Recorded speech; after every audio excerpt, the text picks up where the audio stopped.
Genesis chapter 1, verses 1 through 3. In the beginning, when God created the heavens and the earth was without form or shape, with darkness over the abyss and a mighty wind sweeping over the waters.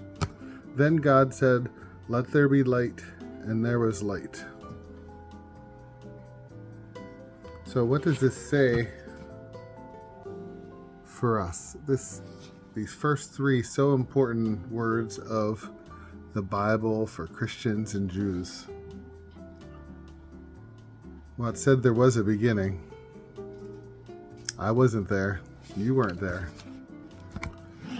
But God was. And God created. It says God is a creator. That's one of the gifts that we have as well, right? At our best, we create things. So he created the heavens and the earth.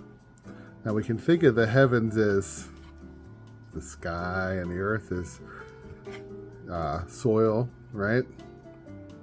But there's also that element of heavens and earth where the heavens are the spiritual realm, the immaterial realm, the realm of truth, of forms, the realm of goodness, truth, and beauty, right?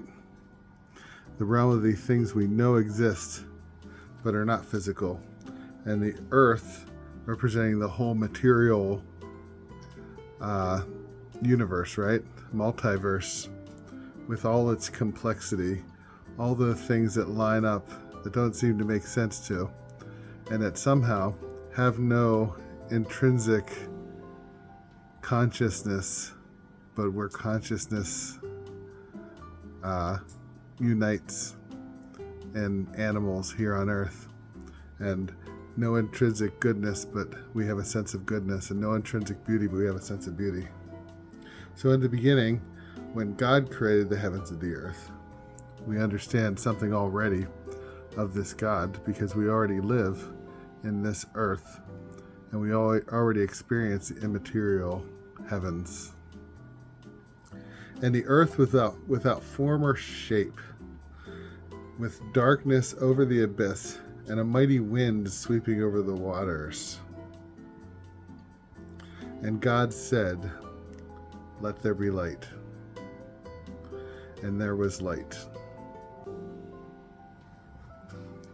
So this universe is something spoken into being.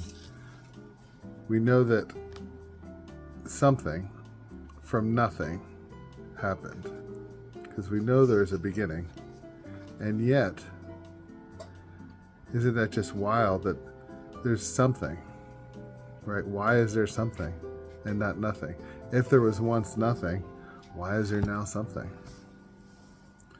Okay, skipping over to verse 26. We're looking at chapter 1 of Genesis today, and what it says about the earth, about us, and about ecology, since that's one of my particular interests.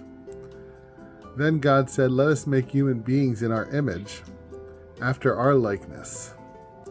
Now, does that mean that God has ears and eyes and lips and can't jump super high, can't run very fast? Obviously not. So what is meant by image? When we close our eyes and we picture an image, that image making that we do, it's one of the immaterial realities of humans. So we create just as God did, by imagination. So let us make humans after our imagination. Let them have dominion over the fish of the sea, the birds of the air, the tame animals, and all wild animals, and all creatures that crawl on the earth. So what does this mean, dominion? Well, obviously we can see, whether we want it or not, that we have control over the fates of so many animals. So many species have gone extinct because of us, because of our inability to accept the responsibility of our dominion. We pretend to be less dominating than we are for the animal world, and species go extinct. Whales on the brink of extinction. Rhinoceroses we know won't survive.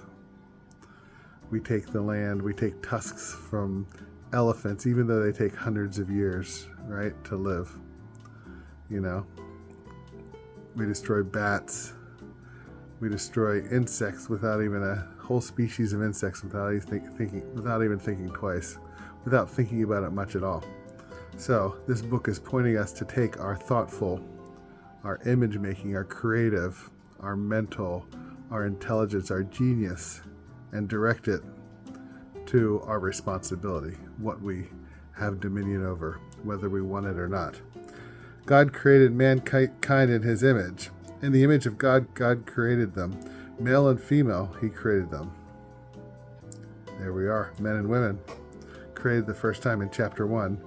Not man, then woman, like in chapter 2, but men and women, male and female, we are created. Both in the image of God, in the imagination of God, and meant to imagine and create. God blessed them, and God said to them, "Be fertile and multiply, fill the earth and subdue it. Have dominion over the fish of the sea, the birds of the air, and all the living things that crawl on the earth." God also said, "See, I give you every seed-bearing plant and all the earth, and every tree that has seed-bearing fruit on it to be your food." And there it is, God's original intention for what is our food. And the fact is, a lot of the destruction we do on Mother Earth is entirely because we decide to eat too much meat.